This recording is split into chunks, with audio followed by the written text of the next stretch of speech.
It all started when he asked if he could sit with me.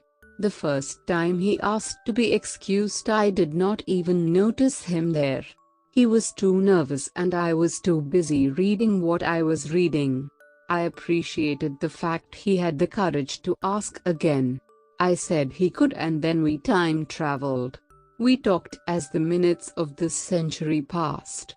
We talked about the things of this century, and yet it was nothing like the 21st century. "What are you reading?" he asked, taking the chair opposite to me. I prayed that it was the book that called him. Holding up the book so that he could read the title, The Kite Runner, I asked, "Have you read it?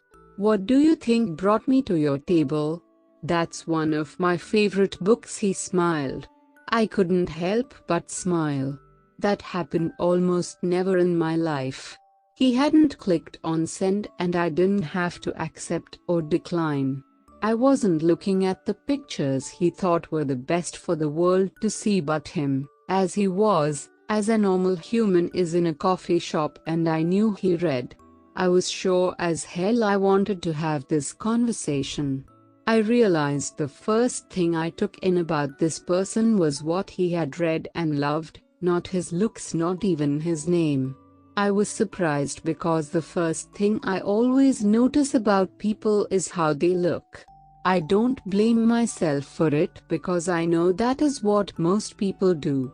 The human tendency, you know. Without any spoilers, can you tell me what's so good about it? I asked him carefully, mentioning I didn't want any spoilers. The book was actually really good. I wanted to enjoy it to the fullest. Hosseini is a storyteller. No book I have read tells a story so beautifully, he said. I could see in his eyes how magical he found the story to be. Moreover, I agreed with him. I had felt the magic of the words, them without being about magic. Don't you think some incidences are too vivid to have been imagined? I remarked. They seem like to have happened with the writer. If you were to write a story, wouldn't you let a little of you into the story?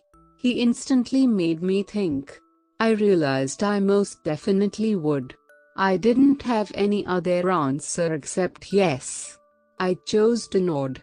He insisted on buying me a coffee when I already had one. I don't like to be convinced for something, so I gave in. We went on discussing books for a while and then authors. He even asked me about the kind of music I listened to, and when I said I didn't, he wasn't shocked like everyone. Every time was on discovering that. He was rather interested. Why? Believe me, you are the first one to say that. I am interested in knowing, how do you survive? He asked. I know there must be someone else too. I mean, people can live without songs. Exhibit 2, I said, laughing. I have always thought words give soul to a song, beauty to them. I just don't need tunes to acknowledge the beauty of words. Something told me he understood my reasons. Even if he didn't, he cared enough not to show that. Has there ever been a time in my life I had to explain the reasons for my likes and dislikes?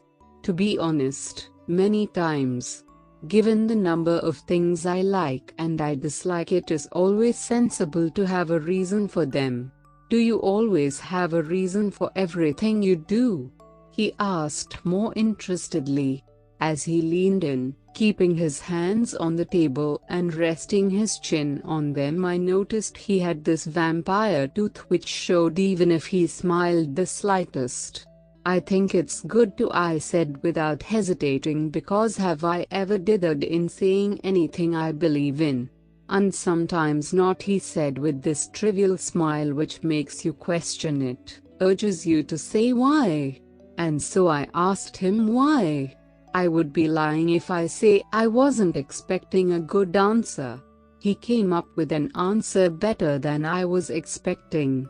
Because when this one time comes when you can't find a reason for something, you start to question yourself. Having a reason for everything makes you depend on them for everything. Was it true? Never had such a time come until then. For the first time I did not have a reason for not ever doing anything without a reason. Was always having a reason for that? God, he got me so confused. I had to take a moment to take it all in. Haven't you ever done anything just for the heck of it? I hadn't. I wasn't even ready with an answer which wouldn't make me look as boring as I was finding myself to be then. He got up to leave. As much as I would love to continue, I really have to be somewhere, he said, putting the chair back in its place, then finally told me his name and extended his hand to me. I shook his hand, telling him my name and smiling at the fact we were complete strangers and yet had talked for about an hour. I shall find you on Facebook by the same name? I asked. That is too mainstream. How about we meet here same time, next Sunday? Just for the heck of it this time, he smirked like young a boy does when he knows he is up to something fun. Wanting to say most definitely, I went with okay as he walked away. I